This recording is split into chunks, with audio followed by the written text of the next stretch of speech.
তুমি কি জানো আমাদের পায়ের নিচের মাটি আসলে স্থির নয়, পুরো পৃথিবী আস্তে আস্তে নড়ছে।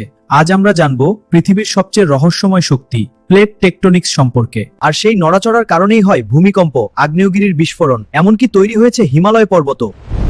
পৃথিবীর বাইরের স্তরকে বলা হয় লিথোস্ফিয়ার। এই লিথোস্ফিয়ার অনেকগুলো বড় বড় টুকরো বা প্লেটে বিভক্ত। এগুলোকেই বলা হয় টেকটনিক প্লেট। এই প্লেটগুলো সমুদ্রের নিচে ও মহাদেশের নিচে ছড়িয়ে আছে এবং ধীরে ধীরে সরে যাচ্ছে। বিশ্বে প্রধান কয়েকটি টেকটনিক প্লেট রয়েছে, যেমন Pacific plate, Eurasian plate, African plate এবং ইন্ডো অস্ট্রেলিয়ান প্লেট।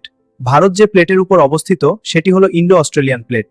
প্রায় 5 কোটি বছর আগে ভারতীয় প্লেট উত্তরের দিকে সরে এসে ইউরেশিয়ান ফলেই সৃষ্টি হয় বিশ্বের সর্বোচ্চ পর্বতমালা হিমালয়। আজও হিমালয় প্রতি বছর প্রায় 5 মিলিমিটার করে উঁচু হচ্ছে।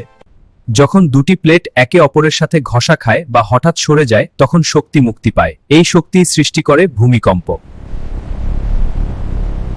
আর যেখানে ম্যাগমা উপরে উঠে আসে সেখানে সৃষ্টি হয় আগ্নেয়গিরি। প্লেটের সীমানা 3 ধরনের হয়। 1 কনভার্জেন্ট, যখন প্লেট একে অপরের দিকে আসে। 2 ডাইভার্জেন্ট, যখন প্লেট দূরে সরে যায়।